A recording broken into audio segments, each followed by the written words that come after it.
from Sports Illustrated with so much to talk about. Is the man who does pen the MMQB every single week for Sports Illustrated. Our friend Albert Breer back on the program. How you doing, Albert? Good. What's up, Rich? You still sitting in that same chair I saw you in every day, walking the hallway in the convention center in Indianapolis? You that left. was pretty good. That's a pretty good hangout. Everybody passes by there. You can say hello to a lot of people, and I feel like not enough people know about it. So it's not like there's like 30, 40 media people circling around. Correct. So I feel like I was in a pretty good spot there, don't you? By the way, correct. There's a hallway that leads directly to the entrance to the to Lucas Oil, and every coach passes by. Literally every coach has to walk by to eventually leave the convention center. And Albert was just there, sitting there with his laptop or calling into radio shows. I saw you working every day. I saw you working. So, man, is there so much to talk about. Let's jump in with Lamar Jackson. What did the Ravens like? What were the final offers, if you know, from either side that led to the Ravens to just say we're going to franchise tag you non-exclusive? Do we know? I don't know what the exact offers were, but I can say what I've said. I think for the last year, which is the gap there really was about the guarantees. And my understanding is all along that the Ravens have offered proposals that are, I think you would, couch as top of the market traditional quarterback contracts. So what does that mean? That means the average per year is where it needs to be and where it has been at the top of the market over the last couple of years. And a more traditional structure means that the first few years are guaranteed, and then there are more or less de facto team options on the back end. And I think, the problem with that for Lamar has been, and this is actually understandable if you think about it, you've just asked me to take on an unprecedented amount of punishment on my body for a quarterback over the first 5 years of my career. And now you're the one asking for injury insurance on the back end of this. So, I think for Lamar, it's actually about principle more than it's about money. And I know that sounds silly because, most of these things are about money. But, to me, if this was about money for Lamar, he would have just taken the traditional top-of-the-market quarterback deal like 95% of top quarterbacks do. So, I think now where they are is the Ravens are sort of looking for an end game here, whether it's with Lamar or without him.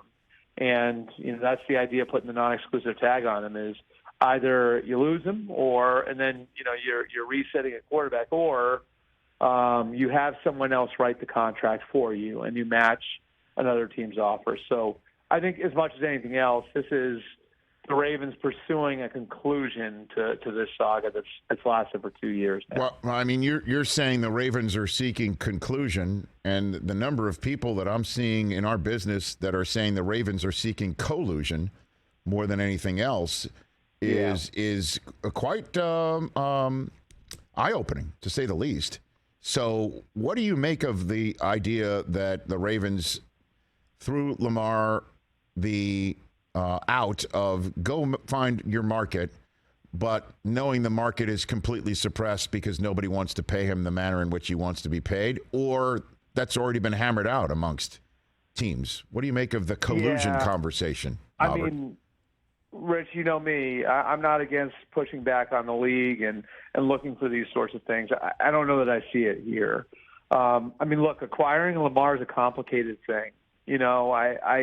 I think, he's a great player, and I do it, by the way. I would do it if I were a team. But he's got a lot of mileage on his body through 5 years. He now has pretty extensive injury history. He's finished the last 2 years not playing, on the shelf. And, I think the consensus is that you have to play him a certain way to get the most out of him that's going to continue that punishment on his body. So if you put all of that together and then you say, and we're going to have to guarantee 4 or 5 years, you can see where, for any GM coach, that can be a relatively scary thing. As high as the upside might be here, there's also considerable downside because you're not getting out of a contract like that, And so I think, there are teams that look at this and say, is this going to be the second 5 years of Cam Newton? And if you look at the first 5 years of Cam Newton, and it's the only guy we have to compare to, and he didn't carry the ball as much as Lamar has in Carolina, but, he's the one that's actually comparable. You look at the first 5 years of Cam Newton's career, he's a rocket ship, right? And he won MVP in his 5th year. Then, year 6, he had an up and down year. Year 7, he bounced back, and then after year 7, he was never the same again.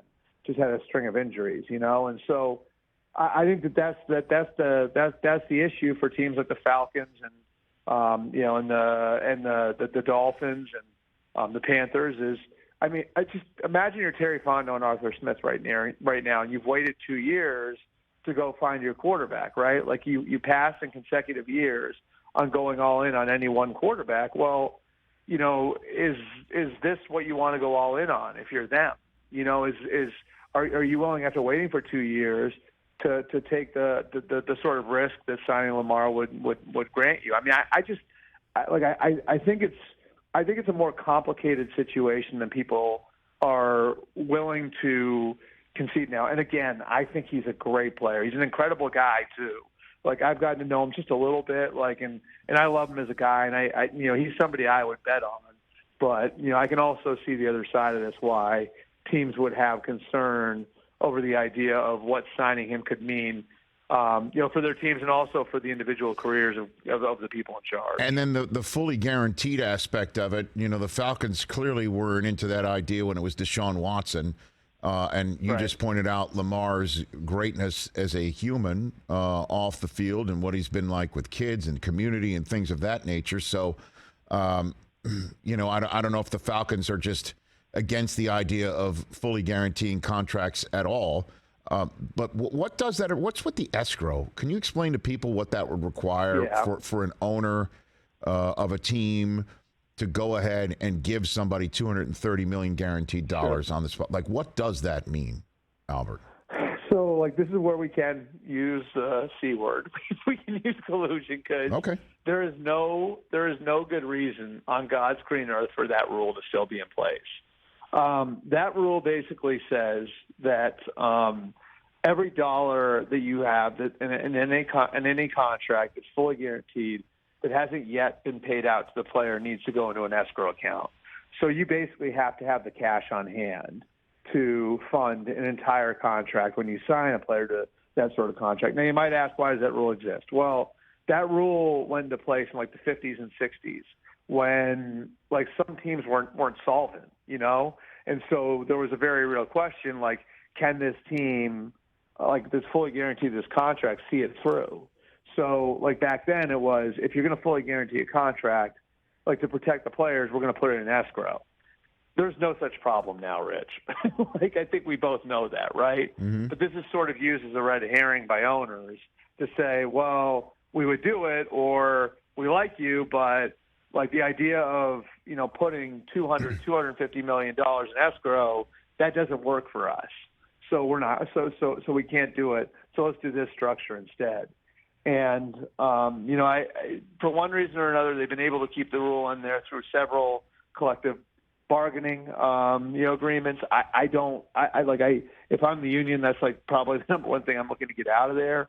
But, there are a lot of teams that, and there are teams that legitimately can't afford to put the money in escrow, but it's used by all owners, even the ones who can afford to do that, as this sort of red herring is this is why we can't do fully guaranteed deals, all the while knowing that there's no actual reason for that rule to be in place anymore. So to put a button on this conversation, is it possible that Lamar waits till the end of the draft and that 5 teams that currently can't talk to him because they don't have 2 first-round selections in 2023 and 2024, some of them wouldn't be interested in him anyway, like the Broncos, the Rams, and obviously the Browns.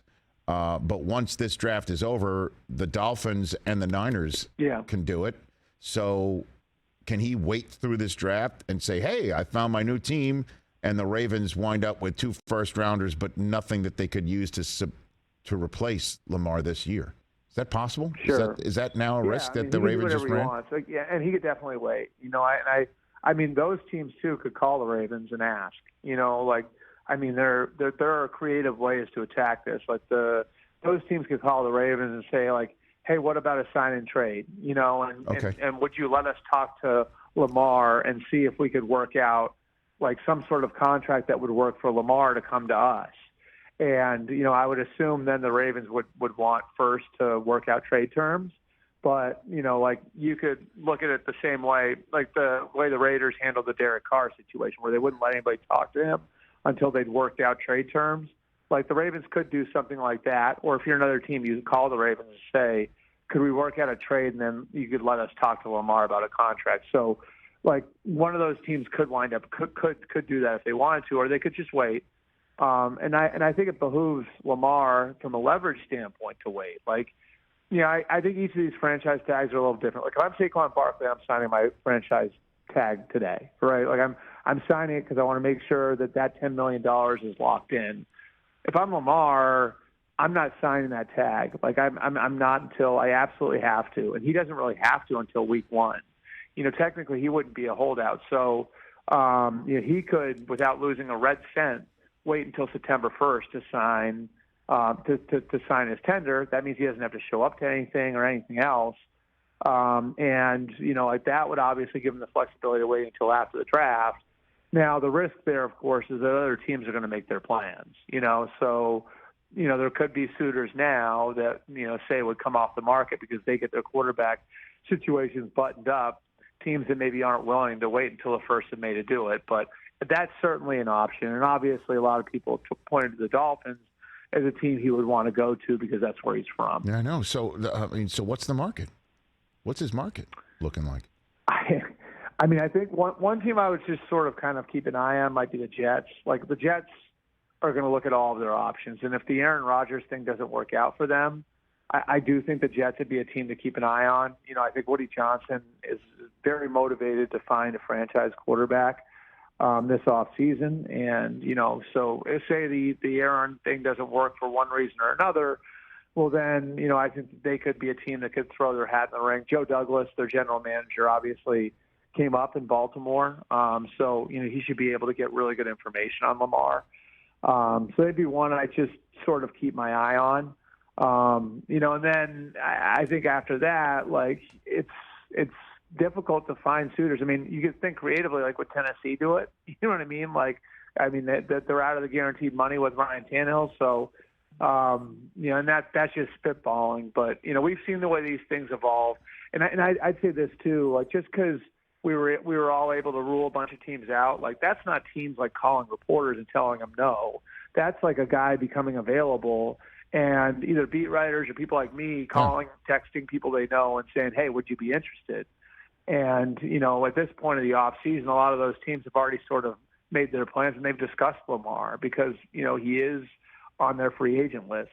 So just because a handful of teams at this point have been quote unquote ruled out doesn't mean that there aren't other teams lurking there. Maybe some even have quarterbacks now ready to strike and ready to go after Lamar. It also becomes a little harder to ascertain that, Rich, because Lamar doesn't have an agent. So there's been less communication between the teams and Lamar's camp because it's harder for teams to do that. What about the Washington Commanders? Dan Snyder signs him to the deal he's looking for and spits one last breath at the NFL and sells the team. That's a big conversation. Seriously. What do you think? I think it's interesting. But, would Dan Snyder want to do that? Now, I would argue that it could make his team more valuable. You look at like the Broncos and the sale of the Broncos last year and, the Russell Wilson deal being sort of a part of that and kind of what it gave. And look, we all know how the Russell thing played out, but like, for the new owners coming in, it was sort of like, all right, like we've got, a marquee franchise in the Broncos, and now we've got like sort of the hood ornament for the whole thing. And Russell Wilson as we kind of pull this Rolls Royce out of the garage, you know what I mean? So like, I think that there'll be that benefit for it, but for doing that, I don't see the Commanders doing that this offseason. I don't know that there's the. I don't know. I don't know that they have the financial wherewithal to do it right now. To be honest with you, it does seem like they're committed to giving Sam Howell at least a look-see. And I do think they're going to bring in a veteran to compete with Sam Howell, but I don't think it's going to be a high-end veteran. I don't think it's somebody who's going to cost them a lot of money. All right, Albert, I got a couple more minutes left with you. What is the latest with Rodgers and the Jets right now? Best you could tell me. Yeah, I mean, I think that from everything I understand, things went well. I go back to like when they hired Nathaniel Hackett, and I asked around the organization about like the implication of that. I mean, even back then, and that was what, mid-January. Yeah. No one in the Jets organization shied away from the implication that meant that they could be making a run at Aaron Rodgers. So this is something that they discussed for a while. Putting the people on the plane that they put on the plane, and the owner and the team president and the GM and the head coach and the offensive coordinator, I think tells you how serious they are about this. And I think if they, in an ideal world, and look, some of this is going to take massaging egos and everything else, but I think in an ideal world, the plan for the Jets would be, we're going to keep Zach Wilson on the roster and have Aaron Rodgers here for a year or two. Yep. Aaron's going to be sort of a mentor to Zach because they have a relationship. And we hope that we are going to have a couple great years with Aaron Rodgers and create a natural handoff to a guy who a couple of years from now could really benefit from being around Aaron Rodgers. And so this is sort of plan A for them. It's not their only plan. So much of this boils down to what Aaron wants to do, and whether Aaron wants to go there. But, I think that there's, good signs that they've made progress on that end. And I think the Packers will be pretty amenable to this. I would say this, too. I'm not sure it's even going to cost them a first-round pick. So I think the Jets are pretty into this. Yeah, so Jets could keep their 13th overall, get Aaron Rodgers for a couple of years. And then hand things off to Zach. I mean, and then, of course, have a Canyon of Heroes parade in the meantime. I mean, like, that's sounds great, right? Yeah, I mean, that's one way out of their current predicament. but there's a possibility that Rodgers is like, yeah, I don't want to do that. I'll just retire a Packer or even turn around. Is it possible he turns around and says, yeah, thanks for letting me talk to the Jets. I want to come back to you. What do you think? He could do that. I mean, isn't that sort of what Favre did? Favre did say he was out, and then after they turned to Rodgers, said, I want to come back. I mean, way down the road. Like that's way down the road. So that was awkward. This is all within just a few weeks between the Super Bowl and the new league year. I mean, this is nothing compared to Favre. This gives everybody else way more time to plan. Yeah, I mean, I think that it feels to me like I would say the Packers' approach has been way different. And I could say this from start to finish. Like the Packers the last couple of years, and we talked about this a lot, me and you, over the last couple of years. Their approach the last couple of years was, Aaron, take as much time as you want. Aaron, we're going to leave the light on for you.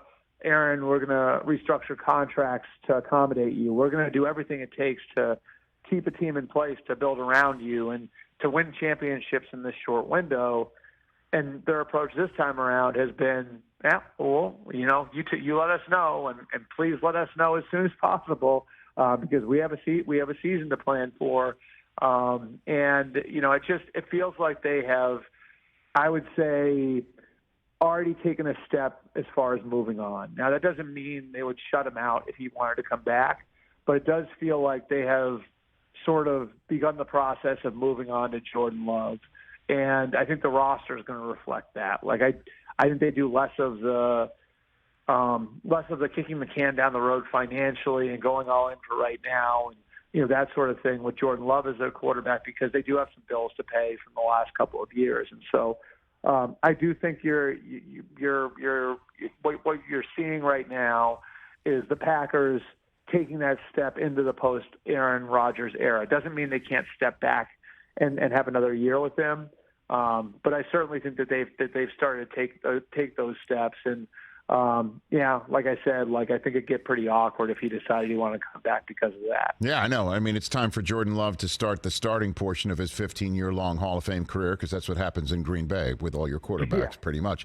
Last one for you. I know I've had you on for a while. Brockman's pissed. Daniel Jones got $40 million per. You can't compute, right? You can't understand it. You don't understand I don't get it at all. So what happened? What happened there with the Giants? Because you also mentioned earlier that if you're Saquon, you run and sign your franchise tender. What happened with the Giants? Yeah, I mean, the reason with Saquon, so really quick, the reason I say that with Saquon is because he's a running back, and because he has a lot of injury history and because he's going into year 6. And we've seen what the free agent markets looked like at running back the last couple of years. On top of that, the draft class is you saw this weekend, Rich, is really, really strong at that position, right? I mean, you've got Bijan and Jahmyr Gibbs. You also have like a boatload of like starter type guys who are going to be available in the third and fourth and fifth round. So I think it's going to be a soft free agent market for running backs. So that's why if I was Saquon, sign that tag. Right. That allows you to maintain your leverage, and you're going to maintain your leverage if you have that money. If you have that money guaranteed. As for Daniel Jones, the way I look at this one, his initial ask was, up above $45 million. And the argument was, well, Russell got 49 and Kyler got 46, and I'm as good as those guys. And the Giants went back and said, those are cautionary tales. That's not like a blueprint for what we should be doing. So obviously the Giants had the leverage of the tag. And if you look at it, like what Russell got and where the tag was, the number they landed at is right in the middle of that, right? And so, I think the way you want to, kind of do the math here, 2 tags would have cost them about $72 million over 2 years. They wind up getting Daniel Jones at $82 million over 2 years. So they basically paid $10 million to get this taken care of and squared away, and then they get the extra 2 years of team control on the back end.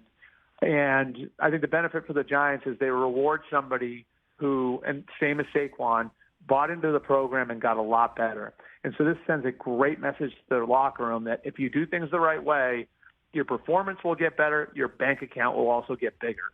And so they've got that message to send to the locker room. They've got stability at quarterback over the next 2 years. They get to see where Daniel Jones is going to go.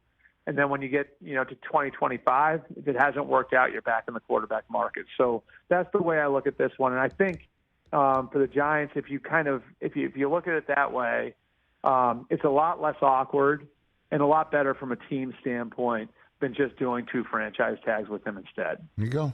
Does that satisfy you, Chris? It's a very good and reasonable answer. Why wouldn't they just let him walk? Do what the Patriots do. Hey, go out, see what your market's worth, and then when you don't get what you think, come back to us. We'll give you a fair deal and we move on.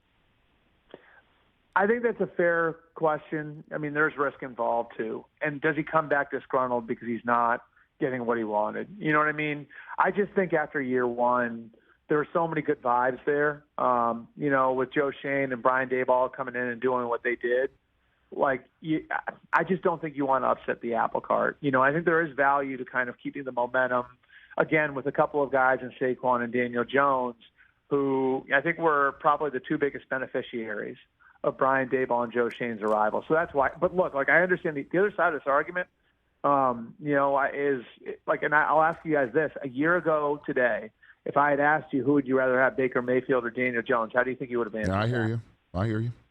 And there are teams, I think the Falcons are in this group, the Commanders, the Raiders, that look at it and say, all right, so maybe somebody like Daniel Jones is better than Baker Mayfield now, and I think he is.